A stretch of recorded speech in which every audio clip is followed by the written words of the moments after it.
Hi, this is another sync video. Did I do much today? I don't think so. Work was pretty hectic. But yeah, I did look into this book, Design Data Intensive. Like I said, I just go, when I pick a book, I just go to the area that applies to where exactly it is I'm looking into and just try to pick what's needed from there and understand it well.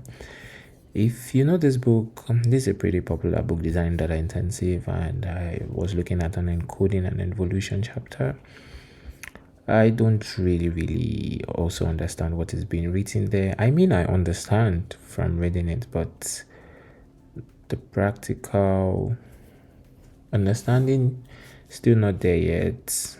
I'm still like painting dots of different things they haven't connected. So this is Designing Data Intensive. This is the book. I highlighted some things. So it says this is how programs work with data. There's this when you want to write data to a file or send it over the network, you have to encode it as some kind of self-contained sequence of bytes. For example, a JSON document. Yeah, this is something I've been thinking about. And also, there is also a great question. So, a great question would be what is the difference between serialization and encoding?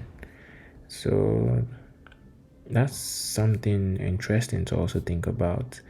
And they were talking about language specific formats and other things, other ways on how to do encoding. They went as far as saying the encoding often tied to a particular programming language and reading the data in another language is very difficult. So this is another interesting problem too. So it's really quite interesting. A lot of things are being spoken about here. So I'm just still going through it. Maybe because I was a bit tired reading it, I might go through it again. But basically, they were giving quite interesting explanations on some practical use cases for encoding, and that's really been much about it. Backward and forward compatibility, also an amazing concept too.